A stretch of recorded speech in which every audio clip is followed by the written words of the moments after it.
जय श्री कृष्ण मित्रों, स्वागत है तमारुं। आज आपणे बनावशी तुवेरनी दाळ। जेना माटे मैं तुवेरनी दाळने पहेलेथी ज कुकरमां बाफवा माटे मूकी दीधी हती। त्यारबाद कुकर खोलीने जोईए तो मारी तुवेरनी दाळ बफाई गई होय एवुं लागे छे। मैं बाफवा टाइमे तेमां थोड़ोक લીમડો अने लाल मरचुं नाखेलुं हतुं, तेनाथी बाफवामां जो नाखीए ने तो बहु मस्त स्वाद आवे छे। त्यारबाद मैं तेमां सुधारेलुं टमेटું मरचुं બધું મિક્સ કરીને દાળમાં નાખી દઉં છું અને હવે આ દાળને આપણે સારી રીતે ક્રશ કરવાની છે। તેના માટે હું બ્લેન્ડરનો ઉપયોગ કરું છું અને બ્લેન્ડર દ્વારા હું આ દાળને સારી રીતે ક્રશ કરી લઈશ। તમે જોઈ શકો છો આપણી દાળ કેવી સરસ રીતે ક્રશ થાય છે। બ્લેન્ડર દ્વારા આપણી દાળ સારી રીતે ક્રશ થઈ જાય ત્યારબાદ આપણે આ દાળને બીજા એક બાઉલમાં કાઢી લેશું।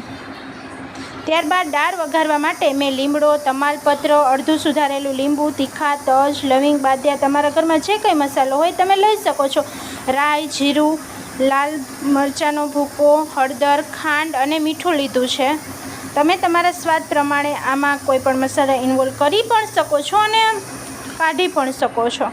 હવે મારે દાળ વઘાર કરવાનો છે એ માટે હું एक बाउल में 2 टेबलस्पून तेल मूकूँ छूँ गरम थवा माटे।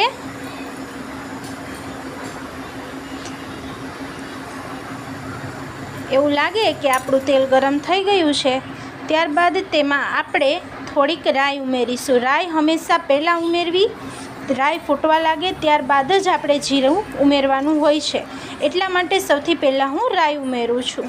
તમે જોઈ શકો છો કે આપણું તેલ આવી ગયું છે એટલે આપણી રાઈ હમણાં ફૂટવા માંડશે। સારી રીતે આપણી રાઈ ફૂટવા માંડે એટલે આપણે તેમાં થોડુંક જીરું ઉમેરીશું। ત્યારબાદ મેં અગાઉ તૈયાર કરેલા મસાલા પ્રમાણે હું તેમાં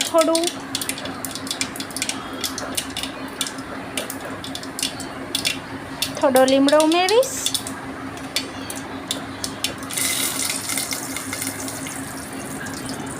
ત્યારબાદ તેમાં તમાલપત્ર,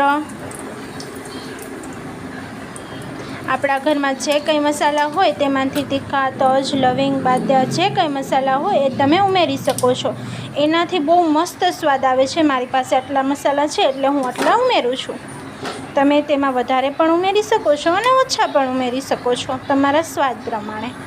અને મેં દાળ બાફવા ટાઈમે તેમાં મીઠું નાખ્યું હતું એટલે દાળના વઘાર ટાઈમે હું મીઠું થોડું ઓછું નાખીશ। હવે આપણા મસાલા તેલમાં તરવા લાગ્યા છે તો આપણે બાફેલી ક્રશ કરેલી જે દાળ છે તેને આપણે તે વઘારમાં ઉમેરી દઈશું। તમે જોઈ શકો છો વઘાર એકદમ સરસ થયો છે। આપણો બધો વઘાર ઉપર આવી ગયો છે। સાચા વઘારની રીત એ જ છે કે તમારો કરેલો વઘાર જ્યારે તમે તેમાં વસ્તુ ઇન્વોલ્વ કરો ત્યારે ઉપર આવી જાય તો આપણો વઘાર સારી રીતે થયો છે, તમે જોઈ શકો છો। હવે તેમાં થોડીક હળદર,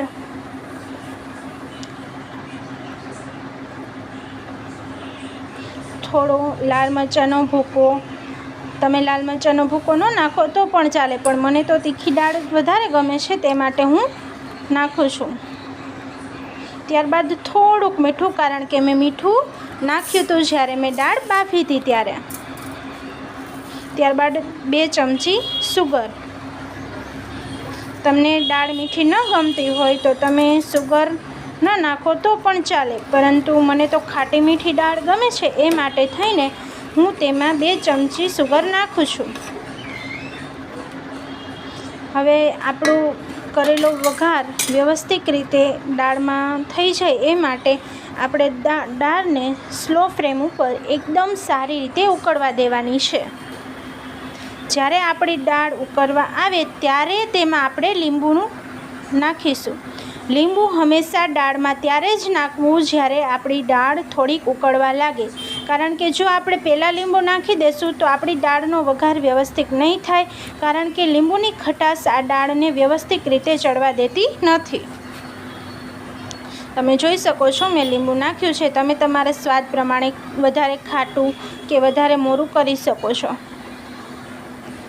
લીંબુ નાખ્યા બાદ તમે જોઈ શકો છો આપણી દાળ એકદમ સારી રીતે ઉકળવા લાગી છે. કેવી સરસ ઉકળે છે આપણી દાળ. એકદમ ટેસ્ટી સ્મેલ પણ આવે છે અને એકદમ ટેસ્ટી દાળ બની છે આપણી. ત્યારબાદ ચમચાથી થોડુંક હલાવી લઈએ. આપને ખબર પડે કે આપણો વઘાર વ્યવસ્થિત થઈ ગયો છે. આપણી દાળ બહુ મસ્ત બની છે. સ્મેલ પણ બહુ સરસ આવી છે. હવે દાળ થઈ ગઈ છે. મેં ભાત પણ અગાઉથી તૈયાર કરીને રાખી દીધા છે. તો હવે હું તો જાઉં છું દાળ ભાત ખાવા. તમે પણ આવી જાઓ મિત્રો દાળ ભાત ખાવા માટે. ચાલો મારી સાથે મારી આ ટેસ્ટી દાળ અને ભાત ખાવા માટે તમે પણ આવી જાઓ.